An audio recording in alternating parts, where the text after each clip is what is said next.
इन दोस्तों, मैं गगनदीप आप सभी का स्वागत करता हूं proud group of NCC YouTube channel पर। और जैसा कि आपको पता है कि हमारी हर रात को 9 बजे एक क्लास होती है और जिसके अंदर हम आपके एनसीसी ए बी और सी सर्टिफिकेट के लिए जो इम्पोर्टेंट क्वेश्चन है उनको डिस्कस करते हैं। और मैंने आपको कहा है, चाहे कुछ हो जाए, आपको ये क्लास मिस नहीं करनी अगर आप अपने एग्ज़ाम के अंदर ए ग्रेड प्राप्त करना चाहते हैं या अल्फ़ा लेना चाहते हैं। तो चलिए आज की क्लास हम स्टार्ट करते हैं। और आज की क्लास का सबसे पहला क्वेश्चन यहाँ पे क्या है। तो आज की क्लास का जो सबसे पहला क्वेश्चन है वो हमारा रिलेटेड है नेशनल इंटीग्रेशन और अवेयरनेस से, यानी कि राष्ट्रीय एकीकरण से। स्टार्ट करने से पहले ही मैं आपको एक इम्पोर्टेंट क्वेश्चन बता देता हूँ इस चीज़ से रिलेटेड। देखो, एक कैंप होता है जिसे अब हम EBSB कैंप के नाम से जानते हैं। EBSB कैंप, EBSB की फुल फॉर्म होती है एक भारत श्रेष्ठ भारत। एक भारत श्रेष्ठ भारत। इसी कैंप को पहले NIC के नाम से जाना जाता था और NIC की फुल फॉर्म होती है नेशनल इंटीग्रेशन कैंप। क्या होता है? National integration camp. ये कुछ इंपॉर्टेंट बातें हैं, ये आपको पता होनी चाहिए। क्वेश्चन एक बार आपके एग्जाम में ये पूछा गया कि अब NIC कैंप को किस नाम से जाना जाता है, तो EBSB कैंप के नाम से जाना जाता है। या फिर पूछ लिया जाए कि EBSB कैंप को पहले किस नाम से जाना जाता था, तो NIC कैंप के नाम से जाना जाता था। उसके अंदर NIC भी होता था, SNIC भी होता था। SNIC होता था स्पेशल नेशनल इंटीग्रेशन कैंप। तो ये कुछ इंपॉर्टेंट इन्फॉर्मेशन है नेशनल इंटीग्रेशन से रिलेटेड, ये आपको पता होनी चाहिए। तो क्वेश्चन देखो आज का क्या है कि right various programmes and competitions conducted during national integration camp. तो अब क्योंकि ये अब की बात अगर हम करें तो अब आपके एग्जाम में ये भी लिखा आ सकता है कि right various programmes and competition conducted during EBSB camp. EBSB camp, तो एक ही बात होगी। मैं ये कहना चाह रहा हूँ कि चाहे EBSB लिखा है चाहे NIC लिखा है, एक ही बात है, दोनों का मतलब एक ही होता है। यानी कि राष्ट्रीय एकीकरण कैंप के दौरान क्या क्या प्रोग्राम और प्रतियोगिताएं की जाती हैं। तो देखो, सबसे पहले तो वहाँ पे कल्चरल प्रोग्राम होते हैं, क्योंकि इसका नाम ही राष्ट्रीय एकीकरण कैंप है। तो वहाँ पे सभी डायरेक्टरेट अपने अपने कल्चर को शो करती हैं ताकि हम एकता की भावना के साथ जुड़ सकें। इसके अलावा अवेयरनेस प्रोग्राम होते हैं। अवेयरनेस प्रोग्राम में सभी डायरेक्टरेट अपनी अपनी डायरेक्टरेट के बारे में बताती हैं, इंफॉर्मेशन देती हैं।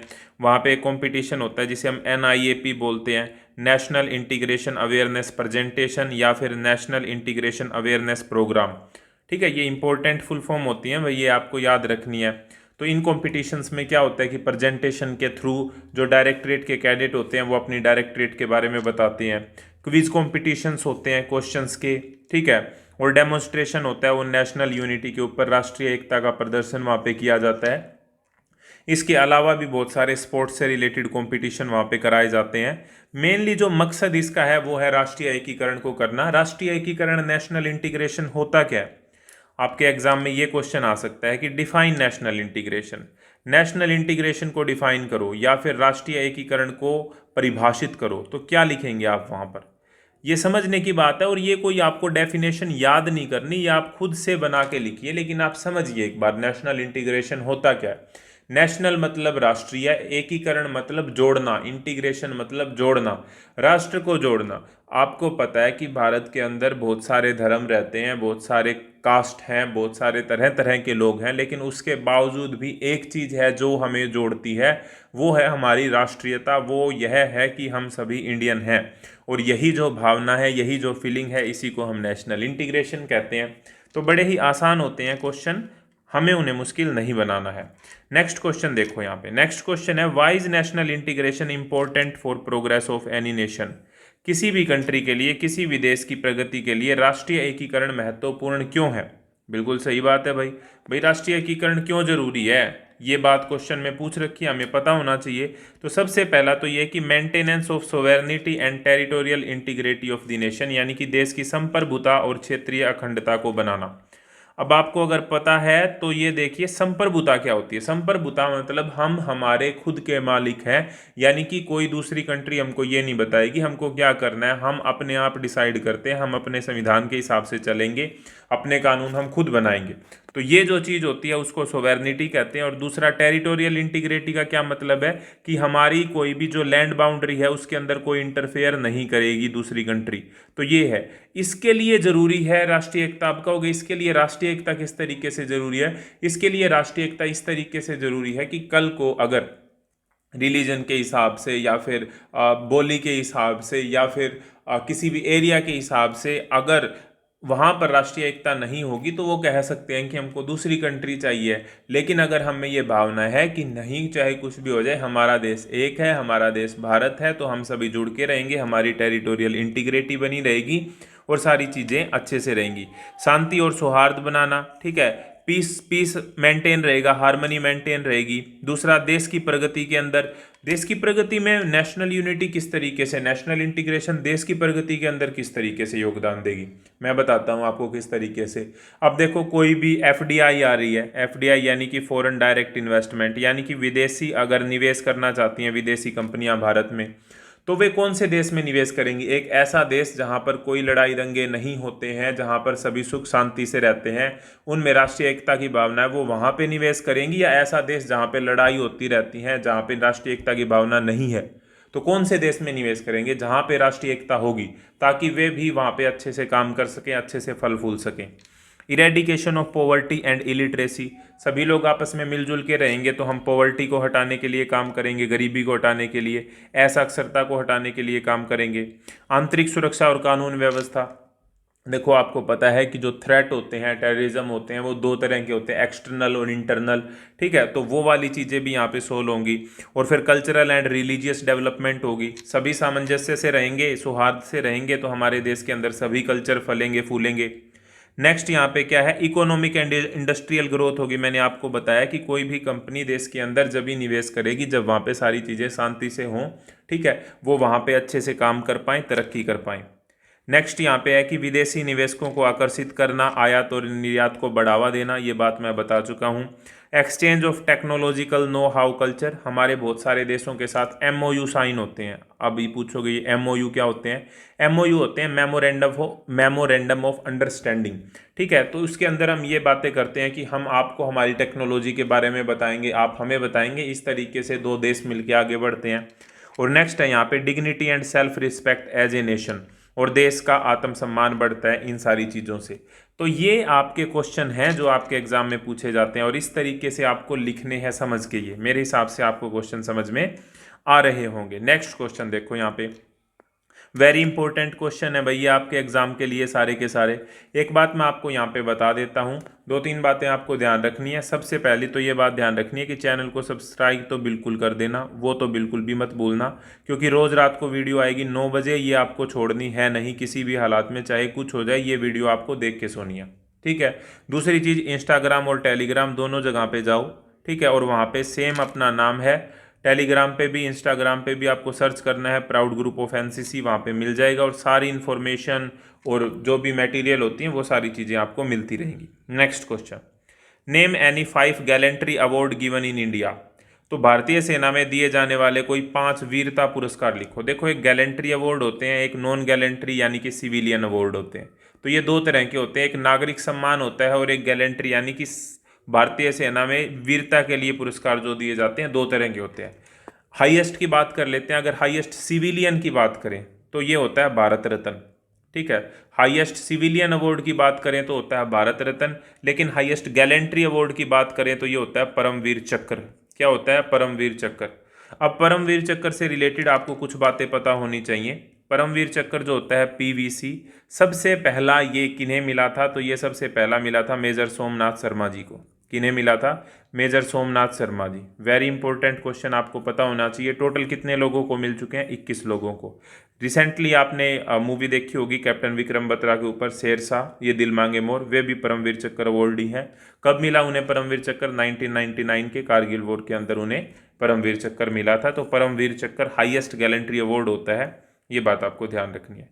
अब कौन कौन से हैं बाकी जो गैलेंट्री अवार्ड हम बात करें तो परमवीर चक्र होता है, उसके बाद महावीर चक्र, उसके बाद वीर चक्र, फिर शौर्य चक्र होता है, फिर अशोक चक्र होता है, फिर सेना मेडल या वायुसेना मेडल या फिर नौसेना मेडल। अगर आप आर्मी से हैं तो सेना मेडल, एयरफोर्स से हैं तो वायुसेना मेडल, नेवी से हैं तो नौसेना मेडल आपको मिलेगा। और ये हमारे कौन से होते हैं, गैलेंट्री अवार्ड होते हैं, यानी कि वीरता पुरस्कार होते हैं। समझ में आ गया ये। नेक्स्ट क्वेश्चन, अब यहाँ पे देखो कुछ इंपॉर्टेंट इन्फॉर्मेशन है आप सभी के लिए। अगर आप चाहते हैं कि आप अपने एग्जाम के अंदर ए ग्रेड प्राप्त करें तो उसके लिए सबसे ज़्यादा ज़रूरी होता है हमको मिल जाए प्रीवियस ईयर सोल्ड पेपर। ठीक है, अगर आप प्रीवियस ईयर सोल्ड पेपर लगा लेते हैं तो आपकी तैयारी बेहतर हो जाएगी और आपको ए ग्रेड लेने से कोई नहीं रोक पाएगा। तो उसी के लिए क्या किया गया है कि आपको जाना है प्ले स्टोर के ऊपर, वहाँ पे सर्च करना है प्राउड डिफेंस एकेडमी, ये अपनी ऐप है। इस पे आप जैसे ही जाएंगे तो वहाँ पे कोर्स लॉन्च किए गए हैं, बी सर्टिफिकेट के लिए, सी सर्टिफिकेट के लिए, और हिंदी और इंग्लिश दोनों मीडियम में है। तो आपको अपने मीडियम के हिसाब से वहाँ पे कोर्स चूज़ करना है। वहाँ पे आपको प्रीवियस ईयर पेपर मिल जाएंगे, एनसीसी के नोट्स मिल जाएंगे, जिन नोट्स को पढ़ के बहुत सारे बच्चे ए ग्रेड ऑलरेडी ला चुके हैं। तो वे नोट्स आपको मिल जाएंगे, हिंदी वालों को हिंदी में, इंग्लिश वालों को इंग्लिश में। और उसके अलावा वहाँ पे वीडियो मिल जाएंगी आपको, एनसीसी के एमसीक्यू मिल जाएंगे। और जब आपका एग्ज़ाम आने वाला होगा तो आपके लाइव सेशन भी वहाँ पर लिए जाएंगे। तो इस तरीके से आप अपनी तैयारी को बेहतर कर सकते हैं। जब तक आपका एग्ज़ाम होगा तब तक आप इस कोर्स को देख सकते हैं। तो वहाँ पे जाके आप एनरोल करिए, बिल्कुल ही किफ़ायती तरीके से आप इसमें एनरोल कर सकते हैं। ऐप का लिंक जो है वो आपको डिस्क्रिप्शन में मिल जाएगा। अब बढ़ते हैं हम आगे। हमारा नेक्स्ट क्वेश्चन क्या है, नेक्स्ट क्वेश्चन हमारा यहाँ पे है क्वेश्चन नंबर 12। वो ये है कि how can youth of NCC cadet contribute to nation building, यानी कि एनसीसी के जो कैडेट होते हैं वो राष्ट्र निर्माण के अंदर किस तरीके से योगदान दे सकते हैं। तो उसके बहुत सारे तरीके से, देखो इसमें आपको यही नहीं लिख के आने हैं, आप अपने हिसाब से भी लिख सकते हैं। आपको अपना दिमाग ओपन रखना है यहाँ पे। अब देखो मान लो आपसे कोई ये पूछे कि ड्रिल कितने प्रकार की होती है, तो यहाँ पे तो देखो दो प्रकार की होती है, ओपन ड्रिल और क्लोज ड्रिल। इसमें कोई ऑप्शन नहीं है, ये आपको लिखना ऐसी तरीके से पड़ेगा कि हाँ एक ओपन ड्रिल होती है, एक क्लोज ड्रिल होती है, क्योंकि वो तो होती ही दो तरह की है। लेकिन इनके अंदर आप अपने हिसाब से भी चीज़ें लिख सकते हैं। देखो किस तरीके से, पहली बात तो कंट्रीब्यूटिंग टू अडल्ट एजुकेशन, ठीक है, प्रौढ़ शिक्षा में मदद कर सकते हैं एनसीसी के जो कैडेट होते हैं। सामाजिक सेवा में मदद कर सकते हैं। सामाजिक सेवा किस तरीके से, सामाजिक सेवा इस तरीके से कोई भी ब्लड डोनेशन कैंप लग रहा है वहाँ पे हेल्प कर सकते हैं, ब्लड डोनेट करके हेल्प कर सकते हैं, सहायता कर सकते हैं हम सामाजिक कार्यों के अंदर। कोई रैली, किस तरह की रैली, अवेयरनेस, जागरूकता रैली, जागरूकता रैली निकाल सकते हैं एनसीसी कैडेट। कोई भी अगर बीमारी है, एड्स के खिलाफ निकाल सकते हैं, पोलियो के खिलाफ निकाल सकते हैं, हालांकि हमने पोलियो को इरेडिकेट कर दिया है। तो इस तरीके से लोगों को जागरूकता, सफाई के प्रति, स्वच्छता अभियान के प्रति जागरूकता फैला सकते हैं। राष्ट्रीय भाषा को बढ़ावा दे सकते हैं। सभी नागरिकों से हम एक समान बर्ताव करेंगे, सभी धार्मिक स्थलों की इज्जत करेंगे। देखो हमको लोग देखते हैं, हमको लोग देखते हैं तो हमसे लोग सीखते हैं। तो हमें अच्छे से अगर हम बिहेव करेंगे तो देश अच्छे से बिहेव करेगा। ये बातें आपको ध्यान रखनी है। इसके अलावा भी बहुत सारी चीज़ें हैं जो आप वहाँ पे लिख सकते हैं, कोई दिक्कत वाली बात नहीं है। नेक्स्ट क्वेश्चन देखो यहाँ पे, नेक्स्ट क्वेश्चन है कि राष्ट्रीय एकता को विघटित करने वाले किन्हीं 5 तत्वों के नाम लिखो। यहाँ पे है कि right any factors which affect, प्रभावित करते हैं नेशनल इंटीग्रेशन को एडवर्सली, यानी कि नकारात्मक रूप से। नकारात्मक रूप से, एडवर्सली का मतलब नकारात्मक रूप से प्रभावित करते हैं। तो देखो सांप्रदायिकता, सांप्रदायिकता यानी कि धर्म जब है वहाँ पे धर्म के लिए अगर कोई लड़ाई कर रहा है, तो भाषावाद कि हमारी भाषा ये है, आपकी भाषा ये है, तो इससे तो राष्ट्रीय एकता खराब होगी। क्षेत्रीयता की भावना कि ये तो इस क्षेत्र से है तो ये अच्छा है, इस क्षेत्र से है तो ये खराब है। जातिवाद, ये वाली जाति अच्छी है, ये वाली जाति खराब है। ये सारी चीज़ें, राजनीतिक दल भी कई बार फायदा उठाने के लिए इन चीज़ों का प्रयोग करते हैं।